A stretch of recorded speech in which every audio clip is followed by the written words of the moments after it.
Every video and episode of the It's Cavalier podcast is made possible by my supporters over on Patreon. If you enjoy the show here today, consider signing up. You'll get early access, exclusive videos, podcasts, member shoutouts, and more. And as always, thank you for watching.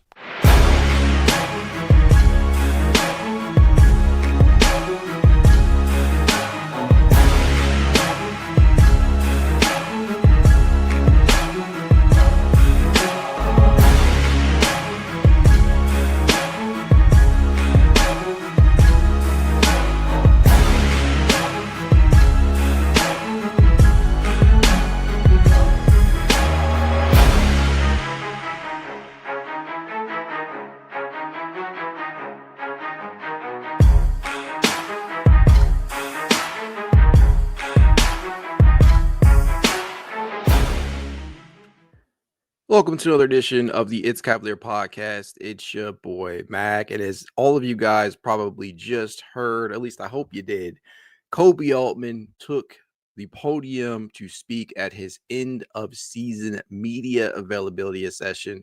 And here's the thing.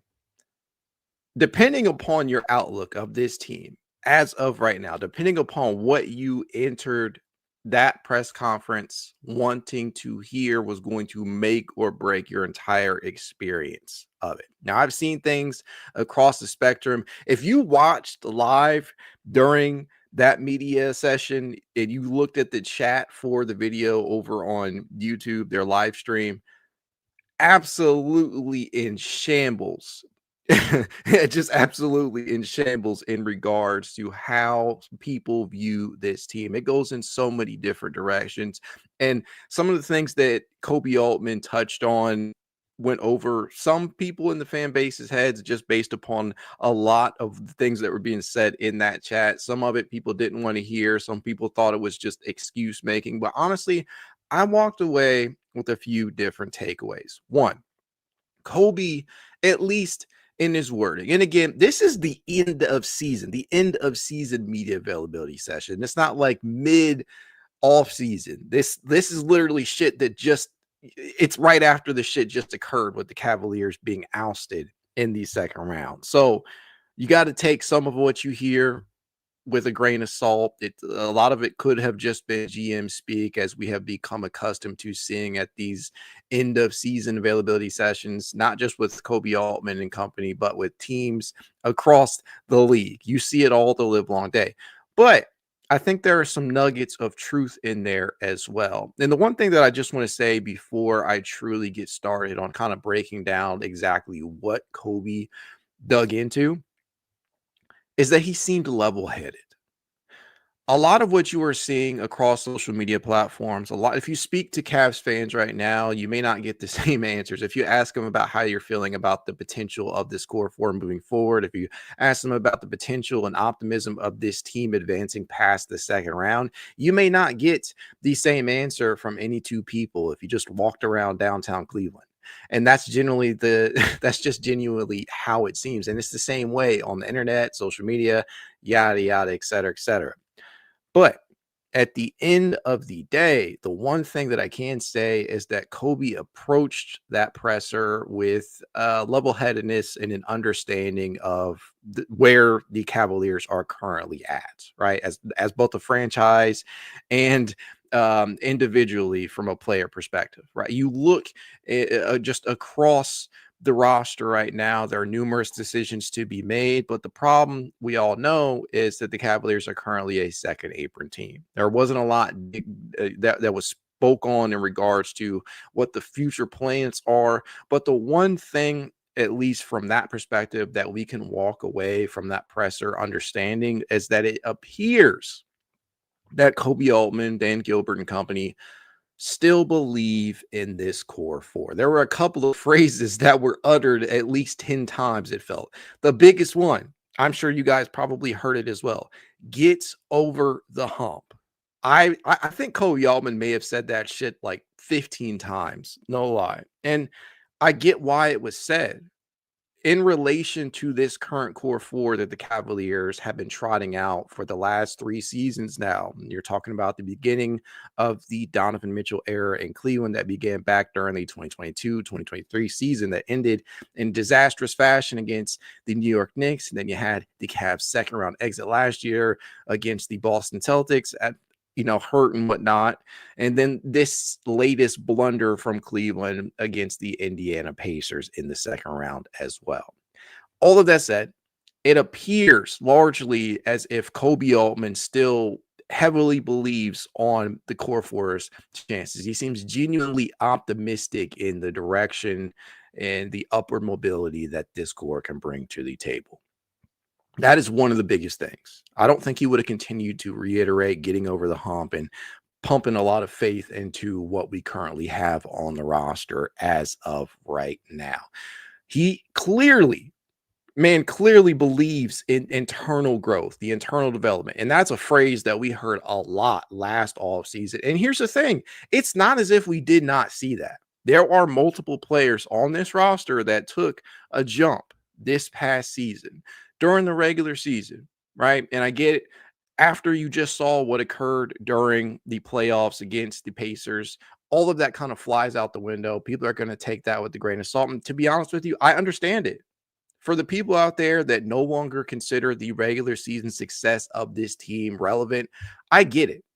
And while I do believe that the regular season still has its place and still has an importance in terms of making sure that all your pieces fit together, getting guys in rhythm, making sure that guys have consistent roles and so on and so forth, clearly we've seen that the Cavaliers know how to experience regular season success, but at the end of the day, have not been able to manage breaking through past the second round come the playoffs, which is by far the most important part in terms of looking at this core. So how do you do that? How do you get to that next step? And I think that's what Koby and his staff is going to have to try and figure out. And one of the things that we continuously heard and that we have heard, frankly, since last year is making moves along the margins, right? Making sure that you can try to improve, in small ways because of where you are at from a cap standpoint.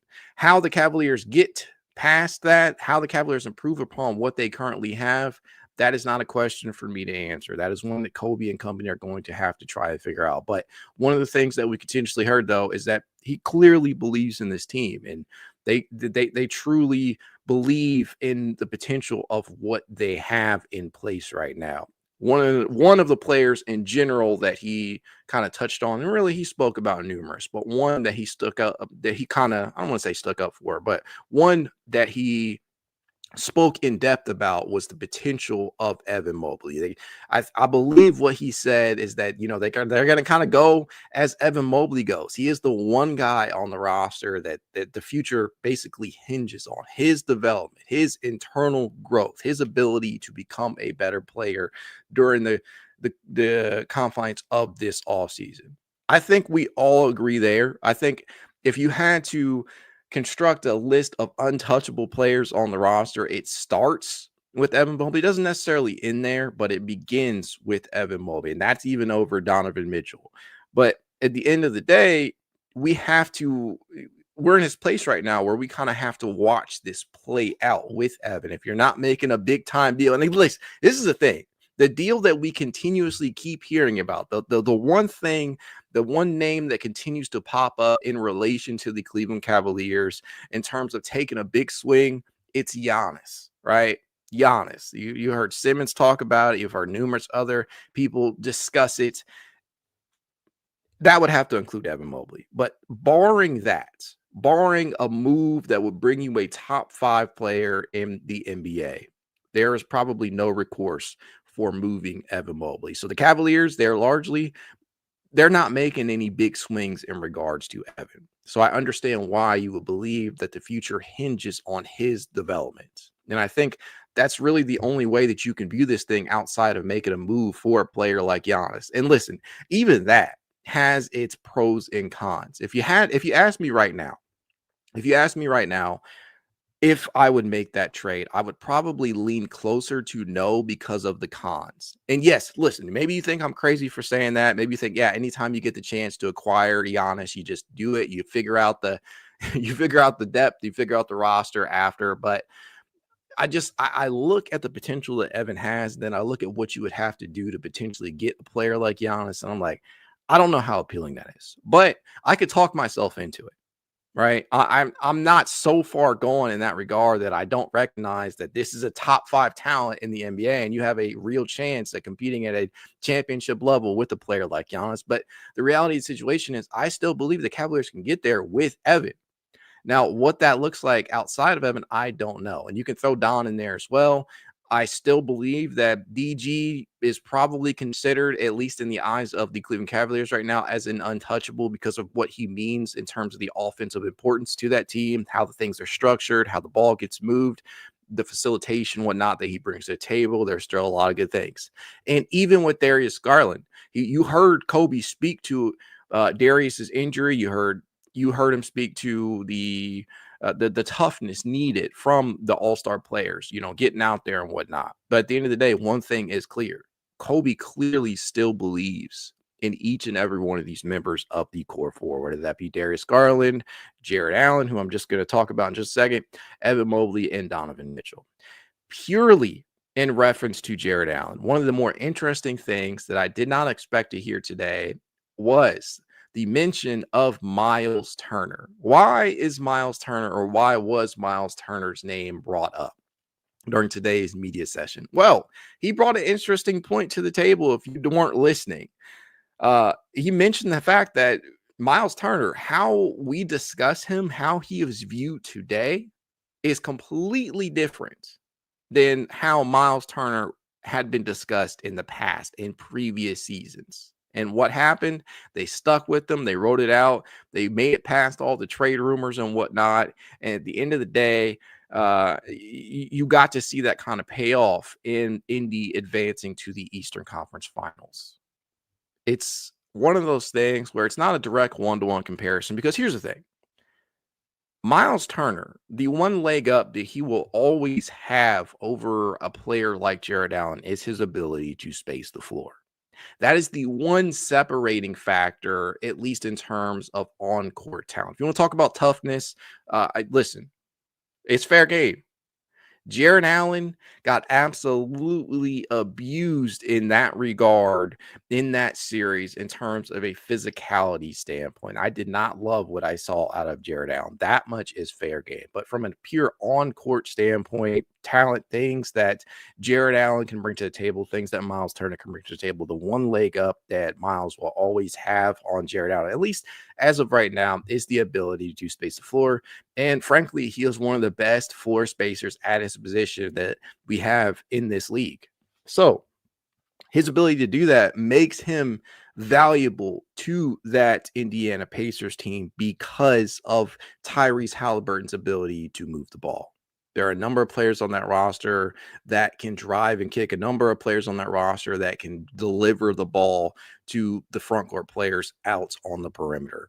And Miles Turner is one of those guys that is going to be on the receiving end of many of those passes. And when you play 5 out, that's something that Koby attested to during that presser, when you have the ability to do that and you draw the opposing team's big out, i.e. Jarrett Allen, sometimes it's not going to go your way. And that's exactly what happened in that series. So at the end of the day, if you are Koby Altman and you are Dan Gilbert and company, you're going to have to reconcile, okay, if we are not ready to move on from Jarrett Allen, if we are not going to move our starting 5, and listen, be the first person to tell you this, I continue to say this, I am not a guy that is going to suggest a move for movement's sake. I have never been the type of player, never type of fan, not a player. Never been the type of fan to suggest that the Cavaliers make moves solely to make moves. I think that would be at the detriment of the team. If you're going to end up moving Jarrett Allen, which I do not believe they will based upon the wording of Koby Altman during that presser, you have to address the holes on this roster. One, Cavaliers have a major hole at backup big, specifically the 5, right? You have enough players between Dean Wade and DeAndre Hunter and Evan Mobley that can go out there and reasonably play minutes at the power forward position. Hell, you got Jalen Tyson, you got Isaac Okoro, who you don't necessarily want to play there, but can soak up minutes there. And Isaac is an entirely different discussion in his own right, who I'll talk about a little bit later. But at the end of the day, you have real holes that you have to begin to address in terms of that front court. So if you move Jarrett Allen, or if you move another member of this core, such as DG, you have to be able to address those positions. The problem that I'm seeing with many of the trades that are being suggested right now, one, is that they're not realistic from a financial standpoint, because the Cavaliers, frankly, can't make a lot of these moves because they can't aggregate salaries without ducking that tax. And that's where Isaac Okoro will come in, and maybe others. But at the end of the day, a lot of the trades that are being circulated out there have from a financial ramification standpoint, they don't work. They literally do not work. Even the Giannis deal, you have to gut your roster as currently constructed to even facilitate a deal like that. And there are some small instances of deals that can be made. I keep seeing Herb Jones and a couple other deals being made out there and trotted out there from the good old trade machine from some fans. While that from a financial standpoint can potentially work, there is no one-to-one deal out there that you can make that is going to immediately make the Cavs better by sacrificing Jarrett Allen. And that, my friends, is the problem. Jarrett Allen alone, and again, they cannot aggregate contracts. If you're not familiar with the wording, what that means, it means they cannot combine salaries of two different Cavaliers as it currently constructed in the second apron to get or make a trade. They can't do that. They have to duck that second apron labeling to be able to aggregate those salaries. So if you're moving Jarrett Allen alone, you're just not going to be able to make a deal that actually makes sense for the Cavs, that truly makes them better in the long run. So I think one of the worst things that you could do is go out there and make a deal just to appease many in the fan base. If you're Koby Altman, that's the one thing that you should not be doing. Any deal that you potentially make that includes Jarrett Allen has to be one that actually makes the Cavaliers better. So it is what it is in regards to that. That's just where the Cavaliers find themselves because of the financial ramifications of the CBA being a second apron team. That is just where they find themselves. They don't have a lot of tradable or movable assets. They don't have a lot of tradable or movable contracts outside of Allen, Strus, and Okoro, if you want to be in there. And after that, it just drops off, right? For the 2025-26 season, after Isaac Okoro's $10 million or so, it drops down to Dean Wade at about $6.7 million. There just are not a lot of movable contracts on the roster. So again, you just don't have a lot of mobility. Is there moves to be made? Yeah, there will be something along the margins. I expect a couple of moves, but nothing major. And I think that is the problem for some fans out there. They want to see some flashy, big-time move. I'm sorry, guys. That's just not likely to be the case. And after watching the Kobe presser today, I believe that to be even more so.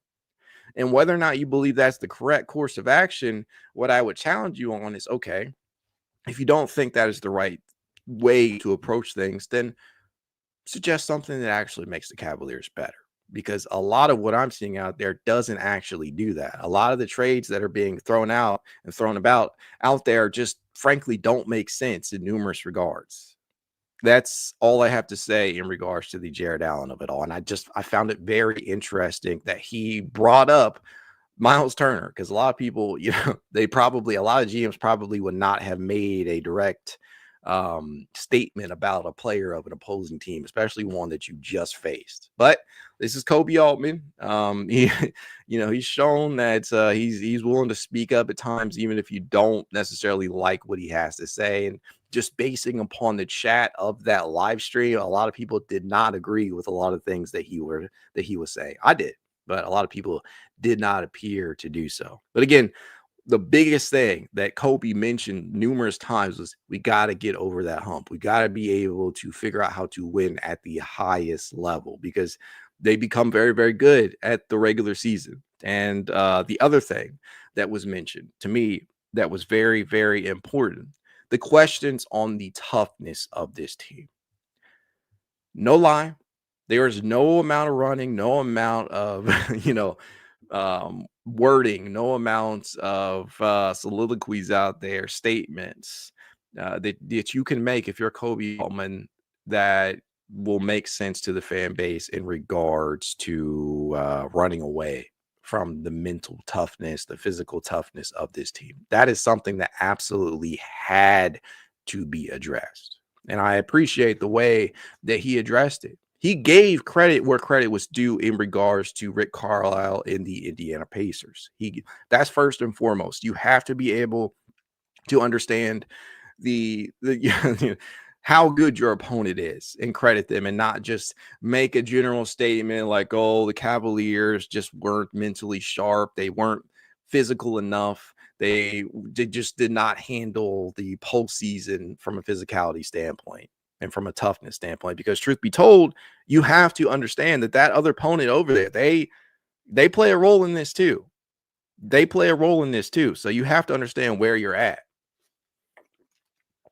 And so I appreciate Koby doing that, but he also was very candid. He owned up to the fact that the Cavaliers did not have the mental edge that the Indiana Pacers had. And I think he alluded that to some of the postseason experience that they had, i.e. Pascal Siakam being the second best player on a championship level team for the Toronto Raptors back during the Kawhi Leonard days over in Toronto. But at the end of the day, the one thing that was clear is that he recognized that the team did not have that mental focus, that mental edge, that mental toughness that they needed to be able to overcome the Pacers, especially after the injuries. And that's another thing, right? People are going to look at what has been said about the injuries and call them immediately excuses. And the part that I absolutely hate about that is, on one side, you have people saying, oh, if Darius Garland and DeAndre Hunter, if they don't play, then they're automatically soft, or they're pussies or something like that. If they do play, and they did, right? Darius missed 2 games, if I'm not mistaken, and I think DeAndre missed 1. If those guys do play, and they did in that circumstance, and they stink it up, which they did. Darius was not great at all. DeAndre Hunter was even worse after returning from the dislocated thumb. It's a damned if you do, damned if you don't situation. So from a physical standpoint, I don't discredit those guys at all. I thought they gave it their all. I thought they tried to play through their injuries. And listen, there are a lot of people out there that will tell you that that they should have just sucked it up and played in the games they missed, whether that be DeAndre or Evan or Darius. And there are also folks out there that understand what the context behind that. Trying to have rationality and rational conversations with people who are unreasonable or irrational, it's a futile exercise. It is a useless waste of time, though. So at the end of the day, you have to be able to understand what is actually occurring. To the people that think it's just excuses, it's not exactly that. Sometimes an excuse can be true. Doesn't make it any less damning. Doesn't mean that you can't have takeaways from it. Doesn't mean that you can't take a good look in the mirror and think about, okay, if these guys are never going to be healthy, when is the time to pivot? These are all conversations that will likely need to be had if this type of thing continues. But at this point in time, I'm not going to sit here and suggest that these guys are just physically weak, because they're not. I saw DeAndre Hunter try and slug it out there. I saw Darius Garland very, very hampered out there by the sprained toe, try and give it his best, and it just wasn't good enough, frankly. And that's where they faltered. And even with that being the case, like Koby alluded to it in game 2, you just cannot do that. You can't give away those winning plays. You can't get you can't get beat on an offensive rebound. You can't not inbound the ball. You can't be challenged in that way and expect to win a game. You have to be able to overcome that adversity, because the reality of the situation is, regardless of those injuries, Cleveland still had good chances to win games in this series. Game 2 was obviously at the forefront of that. You have the major collapse there, and it continued on. There are multiple leads that they had in that series that they should have been able to sustain. Some of that is on the players, some of that is on the coaching. Again, you guys have heard me say time and time again, if you listen to any of the post-game streams, that one of the things that really, really irritated me was Kenny Atkinson, Darius, Garland, Donovan Mitchell, their just inability to get Evan Mobley the ball when clearly Evan Mobley had it going on. It's things like that, small little details. It all added up, and it resulted in a second round loss for this Cleveland Cavaliers team. And that's where we find ourselves right now. Doesn't mean that we are doomed to perpetual failure year after year with this core four. No, I don't believe that's the case. But I can understand why people might feel that way because of how, back-to-back seasons have ended. So, especially after experiencing such a stellar regular season, for it to all go to shit up in flames like that, it sucks. But at the end of the day, I think you have to understand the context of what you are watching. And I think that is what's being lost right now. It's tough. It's tough because I see the potential of this team. I'm sure Koby Altman and other people see the potential of this team. But at the end of the day, if they're not able to get over that hump, if they're not able to stay healthy, if they don't develop some type of mental sharpness and toughness, it'll all be for naught. And I think that is what is it is what is most compelling about where they are right now. And specifically in regards to Darius Garland, who missed the first 2 games of the Indy series. He missed the last 2 games of the Miami Heat series with the toe sprain. It's just so damn hard to diagnose that from a couch. And I think that's the problem. We're sitting up here being doctors on Twitter, on Facebook, or wherever you interact, Instagram, on social media.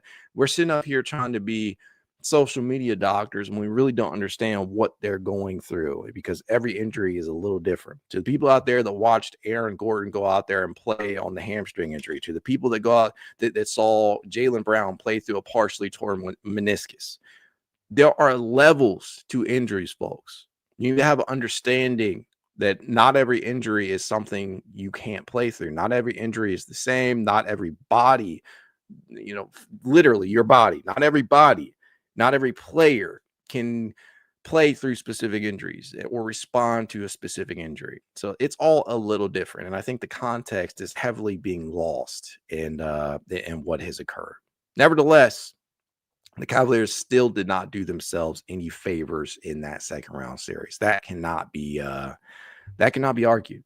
They frankly missed an opportunity that they should have been able to take full advantage of, regardless of those injuries. And I'm not going to mince words when I say that. It just all sucks.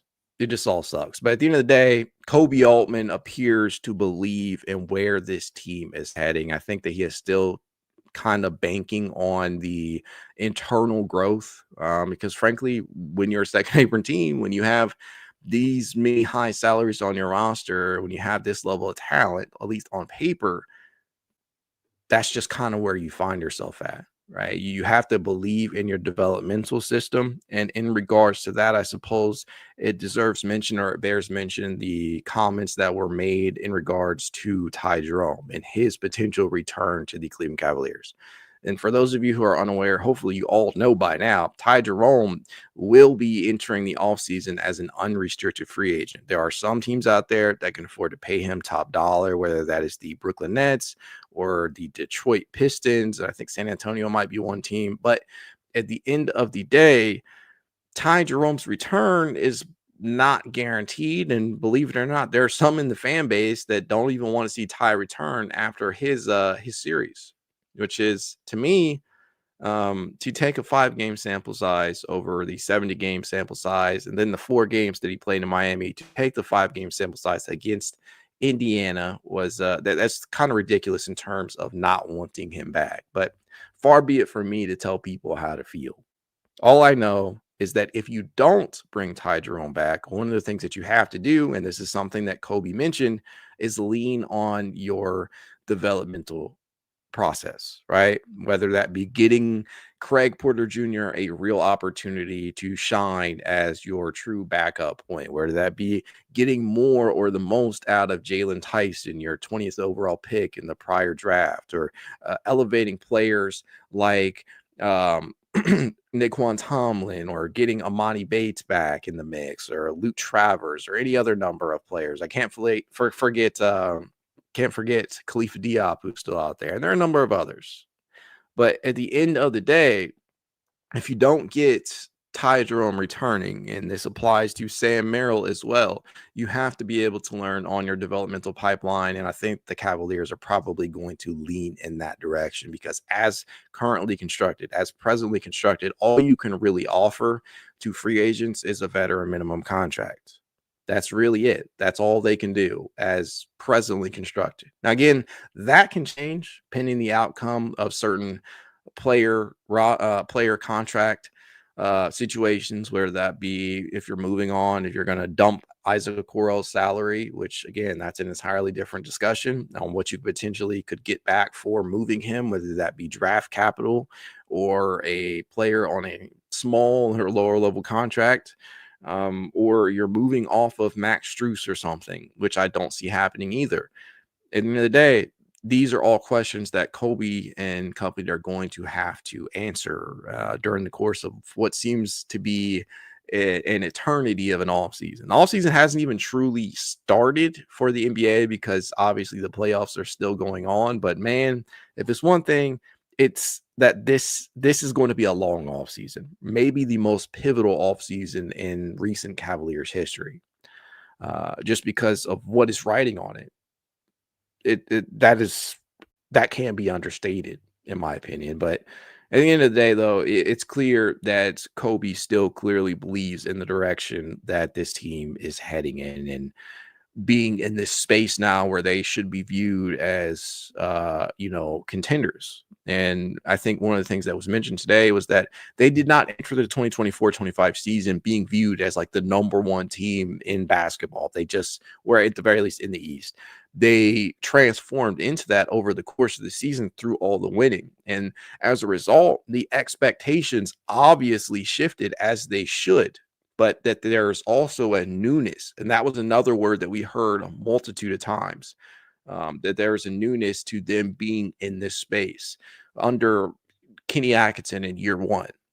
And I think that is where my optimism lies, right? For everybody out there that feels that this team has gone as far as they can go, for everybody out there that feel like Kenny Atkinson got circles coached around him, or that Jarrett Allen wilted once more under pressure, or that Darius Garland can't stay healthy, or that Donovan Mitchell hero ball down the stretch can't work, or that Evan Mobley wasn't ready for the moment of being the number 2 option on a championship level contender. For anybody who believes all of those things or any of those things, the reality is that it is just the first year under Kenny Atkinson. And that does not mean that they are capped out to be perpetual second round exits.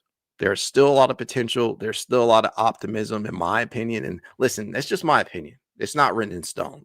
So take that with a grain of salt. You believe what you want to believe, but I choose to believe that there is still a good deal of potential for internal development for this team. But I think that starts at the top. Kenny Atkinson has to be better from a X's and O's standpoint. There are a lot of things in that series that I did not love with Kenny, whether that be the overutilization of the zone at times, whether that be specific rotational moves and sticking with certain players far too long. I.e. Ty Jerome in that series. I thought Craig Porter Jr. should have been given more run. I thought they should have tried Jalen Tyson a bit more in that series. I thought there were a number of things that should have been done differently. Not getting the ball to Evan Mobley when he's hot, not leaning on your front court, being too over-reliant on the jump shot, not moving the ball enough. There are just a lot of things that you can point to in that series where Kenny Atkinson could have been better. And I think he will use this as a learning experience, an opportunity to be better come future postseasons. At least that's my hope. In regards to some of the other things that I mentioned, right? Donovan Mitchell, in regards to the hero ball, that is unequivocally true, right? If you're Donovan Mitchell, you have to understand that you don't have to function as the go-to option when things get taken away, right? If an opposing team is making it hard for you to do a specific thing, if they're taking away a specific facet of your game, you have to understand that you can lean on Evan Mobley. You can theoretically lean on Darius Garland. You can make sure that you are not dribbling possessions out. And that should be the case moving forward. If you're Darius Garland, you have to be able to realize when Evan Mobley has it going on. You have to get him involved as a scorer out there. You have to put the ball in his hands. You got to get him more touches.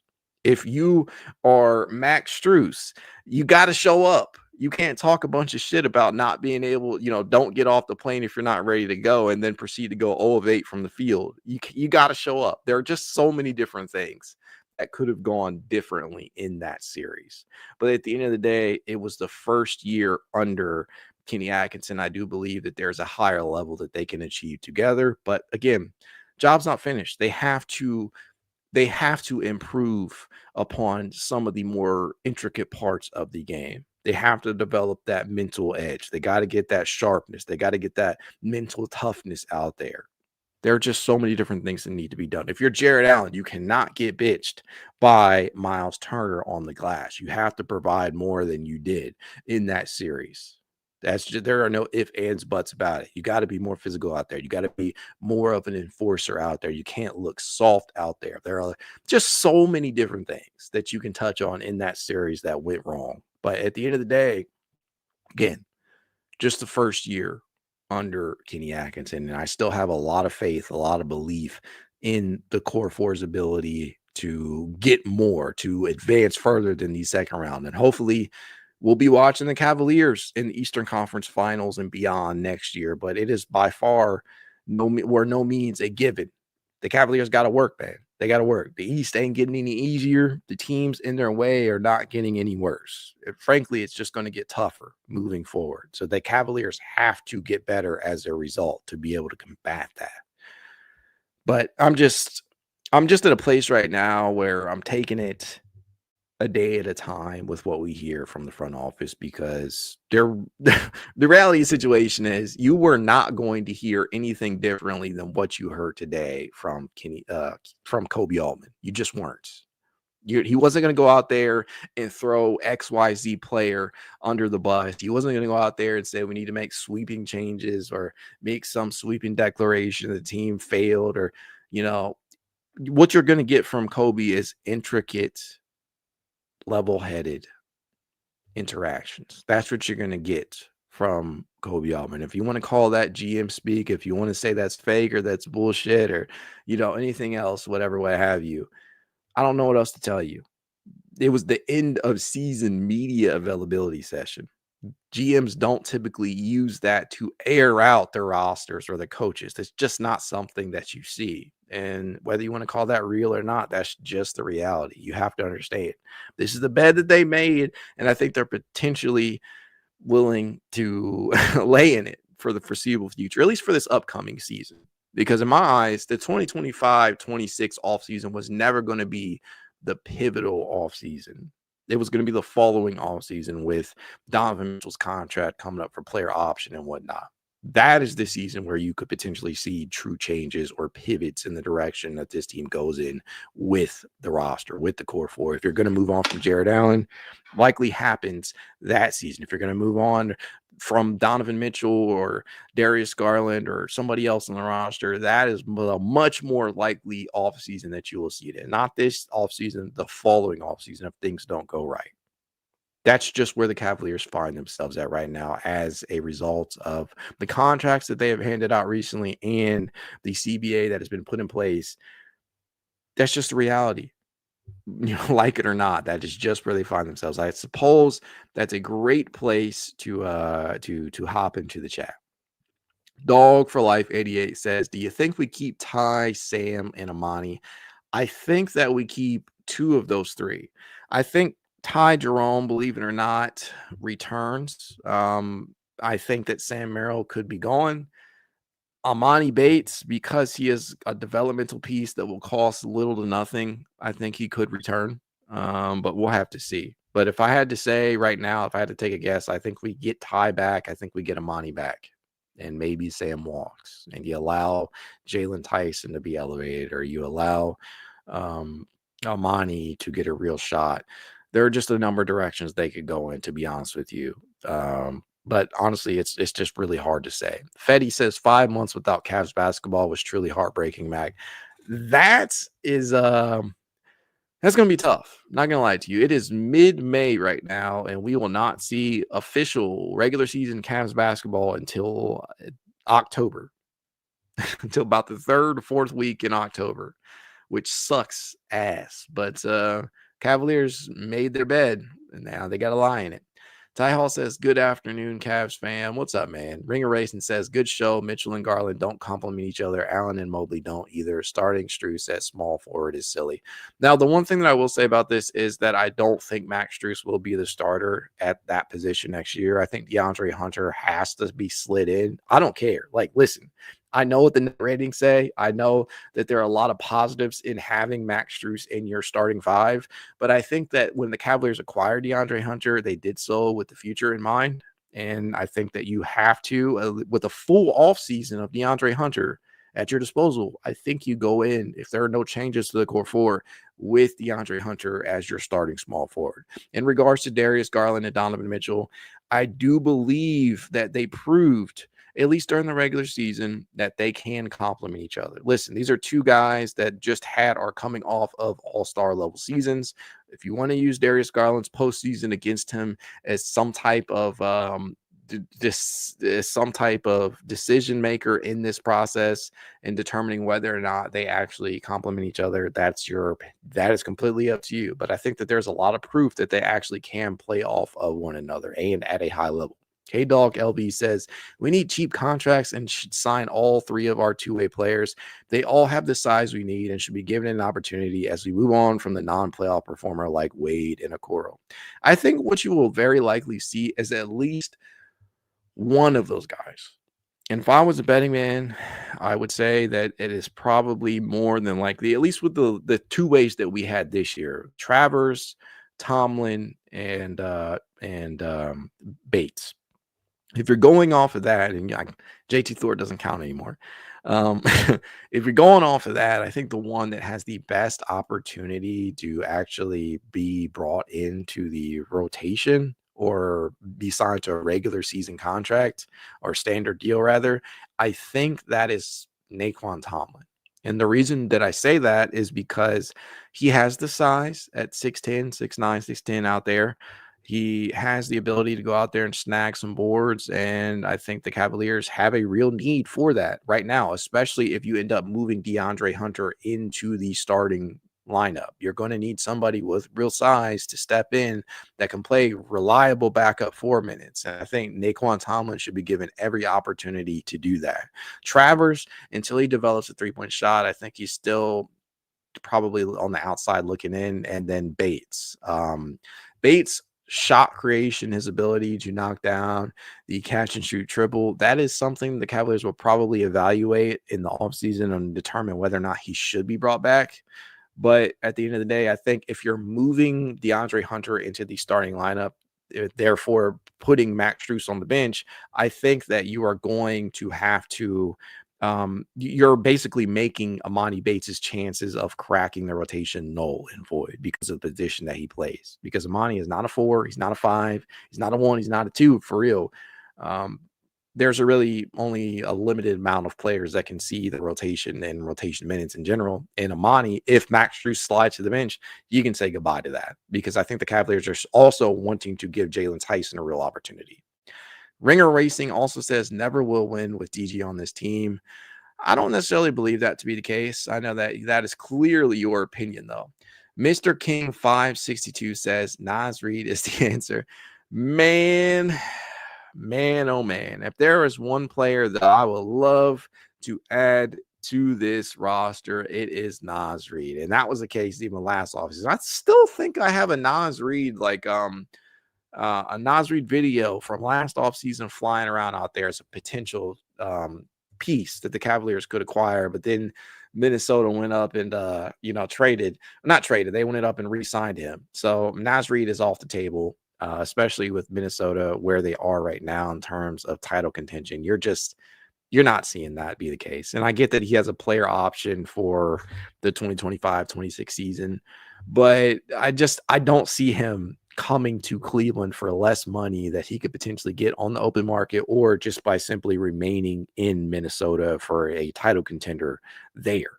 It's just not going to happen. But man, that would really that would really shore a lot of things up, man. That it truly would.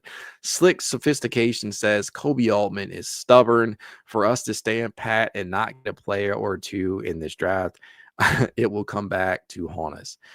I think that Koby Altman is trying to make the best of a tough situation.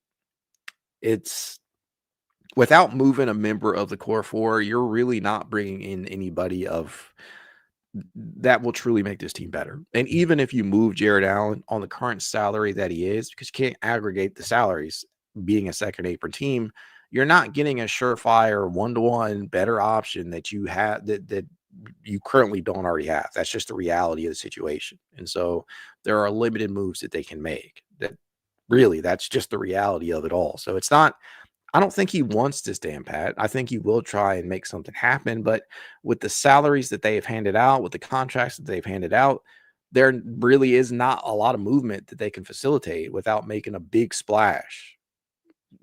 That's just where they find themselves. Mr. King 562 says our draft picks are cooked. They have some late second rounders that they could potentially throw in a potential trade. They have a lot of salaries that they could potentially look to dump, I suppose. Well, not a lot. Really, it boils down to Isaac Okoro and maybe Max, which I don't see happening. But for better or worse, this is where they find themselves. And that's just the ledge that I'm prepared to die on, or the hill that I'm prepared to die on, until I see otherwise. Until I see a big move being made, until I see Jarrett Allen trade talks really being in picking up a lot of smoke, or steam rather, I have no choice but to believe this is the team, for better or worse, that we're going to see, or at least the core four. For better or worse, that's what I believe we'll continue to see. For real. Slick Sophistication says, can I discuss with a lot of moves we could possibly make? We could do a soft reboot and it can work. I guess. I mean, listen, I am not against, believe it or not, and a lot of people seem to accuse me of not wanting to move on from any of these guys. That's not the case. I just don't want to make a move for movement's sake. I don't want to make a move just because you guys, not saying you specifically, because a lot of people in the fan base, just because you want Jarrett Allen off the roster doesn't mean you just trade Jarrett Allen for a bag of chips. That's just not what a good GM does. You have to understand where you're at. So if you got something out there that will actually make the Cavaliers better or put them in a better position to contend than they are right now, I'm all for it. But I have not seen too much out there that actually makes the Cavaliers better, or as a realistic trade. Because I think what a lot of people do too is they make these trades and they don't actually make them with the other team in mind as well, because that team has to actually have a need for what you are sending them. They have to actually want what you are sending them. There has to actually be a case for the trade to be made. So it's a difficult spot. But again, we're not GMs. We're all doing this on social media. Mr. King 562 says Celtics had to make tough trades to get over the hump. They did. And I think that they are also, when they made those trades, they were also in a better position from an asset standpoint. That's what nobody wants to admit, right? When you acquired Kristaps Porzingis, it wasn't for pennies on the dollar. You had to actually give up real capital for that. You had to actually give up real assets for that. When you are the Oklahoma City Thunder, when you acquired Alex Caruso, it didn't come for free. You had to sacrifice Josh Giddey. That's not just a run-of-the-mill player. Giddey is actually a very talented player. There are numerous other examples that I could use, but at the end of the day, the Cavaliers don't really have a lot of assets. Like, people, if people are so far down on Jarrett Allen in particular, okay, if you're devaluing Jarrett Allen that much, how much do you think other teams value Jarrett Allen? Like, make it make sense to me. That's what I'm saying. Regular guy says none of the core four are reliable when it matters. Allen and Garland aren't core pieces. They are regular season performers, not playoff risers. 3 years of proof and still relying on Donovan all the time. Get ready to be disappointed again when the core four doesn't work. Koby Altman just delaying the inevitable. See, to me, I think that Donovan Mitchell has proven that he is a playoff riser. I just don't think you can say none of the core four. I think that's a ridiculous statement. If you're questioning Jarrett Allen and Darius Garland, they have not been playoff risers for different reasons. Jarrett Allen was unhealthy in the postseason due to the rib injury last year. Jarrett Allen underperformed woefully against why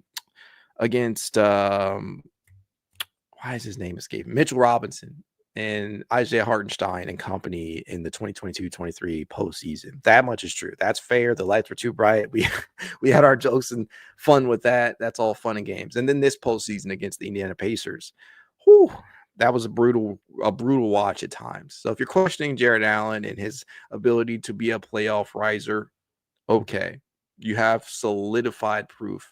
But at the end of the day, I'm not just going to throw him out for a bag of chips. Darius Garland, his postseason struggles are also their context needs to be applied. I believe that he was well on his way to having a terrific postseason showing had he not suffered that toe sprain. He was really good in the first 2 games of that Miami Heat series. And yes, the Miami Heat and the Indiana Pacers are on 2 different levels of they're 2 different types of teams, 2 different caliber of opponents. That much is true, but it's not like Darius was shitty in the 2 postseason games that he appeared. He was actually really, really good, really, really efficient in the 2 games that he did appear in that series. So that much needs to be taken into consideration. Then toe sprain really just occurred and threw off all momentum that he had. That's the context that needs to be applied there. In the postseason against the Orlando Magic and the Boston Celtics, that's fair game if you want to question that. I also believe that he was one of the better performers against New York in his first true postseason. So I don't think you have 3 true years of proof. I just think that you have 3 years of different things that led them to exits or led them to performing poorly. It's not like, oh, these guys were healthy all the way through all 3 years and failed to perform. There's a lot of context that needs to be added. And that specifically is what I mean when I say people are not addressing the context and applying it correctly. Mr. King 562 says, need a center who can shoot and stretch the floor. Allen is one trick pony who's softer than toilet paper. I think as Koby, I keep doing that. As Koby Altman mentioned, you have to have some level of toughness to sustain yourself over an 82 game season. Only player on the roster to do that. I have to give credit where credit is due in that regard. But no lie, he kind of got bitched against the Indiana Pacers. No way around it. Do I think he's softer than toilet paper? No. I just think that clearly, the toughness was not there. And I did not love that. That was a poor showing from Jarrett Allen. He had some rough stretches in that series, especially in game 5. As far as a floor stretching center, yeah, I would love a backup 4 or 5 or a guy who can play both positions that can space the floor. But that is among the hardest archetypes in basketball to find that can actually contribute in a playoff atmosphere. You can't really get that for cheap. It's just not something that hits the market too often. And when it does, it's going to cost you a pretty penny. And I think that's why I like the idea of potentially allowing Naquan Tomlin to step into the role of backup 4. I know you're talking about a center, but that's a stretch 5 is hard to find that can contribute at a playoff level. And that's also why a lot of people believe, conversely, that Evan Mobley should really be your starting 5. That's another conversation, another topic for another day. But I get what you're saying. It's just tough to be able to do that with what you have right now. Fetty says, just a random thought. Would you even trade Darius Garland, Jarrett Allen for Cooper Flagg? No. Listen, Cooper Flagg could end up being a generational prospect, but there's no way in hell that I'm trading both Darius Garland and Jarrett Allen for the rights to draft Cooper Flag. It's just not, it's not proven. He could enter the league and be a dud. If I'm moving Jarrett and Darius, I need, as a potential finals or playoff title contender, I need a proven option. Slick Sophistication says Jalen Tyson should get more opportunities at point guard or small forward with Craig Porter Jr. We won game. I understand what you're saying. We won the game in Indiana with Craig Porter Jr.'s minutes. Yeah, I think that going into next season, Craig and Jalen have to figure into the rotation at some point. I think they have to be real serious contenders for being in the rotation. If you are Kenny Atkinson, you have to at least provide them the opportunity to battle for those. I don't care if Ty Jerome was brought back. I don't care if Sam Merrill was brought back. It has to be an open competition type of thing, right? You have to at least give guys the opportunity in camp to battle for that. But yeah, it's a rough position that they find themselves in right now, as they're going to have to lean on some of the developmental prospects. It's just where they're at. It is just where they're at right now. Last comment, Mr. King 562 says, got to give Emoni some run next year. Don't see the downside during the regular season. He's a bucket. I love Emoni Bates. I still believe that at the old age of, what is Emoni? 20, 21 still right now. He is not an old prospect at all right now. I think he's 21. He'll still be 21 entering next season. I still think there's some potential there, but I ultimately don't believe that he is ready to get real minutes on a playoff contender. I just don't, man. I understand, like, what's the harm in getting him some real run during the regular season? I understand that, but as a Cavaliers fan, I'm sure you're seeing like how people are making this out to be like, you got to get this shit going right now. You got to figure this shit out right now. You can't be fucking around. Like, at the end of the day, I'm just trying to say, I don't think there are really a lot of minutes that you're going to be able to allocate to the developmental pieces who you do not feel have a real opportunity like right now to contribute. And I think of the two ways from this season, because there's no guarantee that all of them will be back next year. Of the two ways from this past season, I think that Tomlin, and you can make a case for Travers, believe it or not, might be more ready for NBA level basketball due to what they bring to the table in different individualized ways than Emoni is. Yes, he is a bucket. Yes, he is a bucket. Yes, he is a scorer. But Emoni, when you really dig deep into his game, you're not going to get a lot of high volume opportunities if you're Emoni Bates at the NBA level for the Cleveland Cavaliers. You're just not. Emoni is a high volume scorer. And one of the things that works against him is he was inefficient as a high volume scorer. The 3-point shot, the catch and shoot ability that he has out there, the ability to create for himself, that is something that still intrigues me. And that is why I still buy his potential long term. But at least during the 2025-26 season, unless I see some like massive leap in other areas of his game, i.e. as a playmaker, i.e. on the defensive end, i.e. on the glass, I just can't get myself to believing that he will be ready to contribute come the start of the 2025-26 season. But I understand wanting to get him some run, but I just don't think he's ready yet. Alrighty, guys, I think that's a great place to end it off. I know we kind of spiraled from talking about Koby Altman's presser to just talking about whatever, but at the end of the day, I really, really hope that the Cavaliers use how this postseason ended as fuel. I truly do, especially if no changes are made. If I don't see mental toughness, if I don't see a true shift in mentality next year, I don't think you have any other choice but to consider moving on. I truly don't. You have to get some changes here, and I think that starts up here. Got to be mental, because the Cavaliers have the talent on paper. They do. That cannot be questioned. Darius Garland, Donovan Mitchell, Evan Mobley, and Jarrett Allen, from a pure talent perspective, is about as talented as a foursome as you'll find in today's league. And that's just the reality situation. But they have to lock it. They have to find it within themselves. They got to dig deep and find some type of mental edge, or they're going to fall flat again next year. Do I think that will be the case? Am I writing them off? Absolutely not. You will never see me doing that, especially without having seen them, right, the following season. This year just ended. So for the people already writing this team off next year just because they may keep the core four intact, I just can't fathom that. I cannot fathom why you would already toss the 2025-26 season out the door, out the window, just trash it because you don't believe in the core that much. At least let this offseason play out. At least let them go into the 2025-26 season with this type of hurt. Because listen, one of the things that Koby said was, look, that game 2 loss and some of the other things that occurred, that's going to hurt. That's going to burn. And that should, frankly, if that does not light a fire under your ass, nothing will. Nothing will.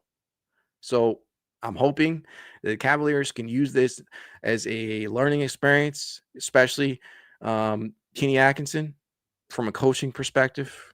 Jarrett Allen, you cannot get outplayed like that from a physicality perspective. There are numerous other things that I could say right now, but you guys get the point. They have to use this as fire. All the flack that they're going to take, some of it justified, some of it unwarranted. The criticism, you just got to eat it, man. You got to eat it.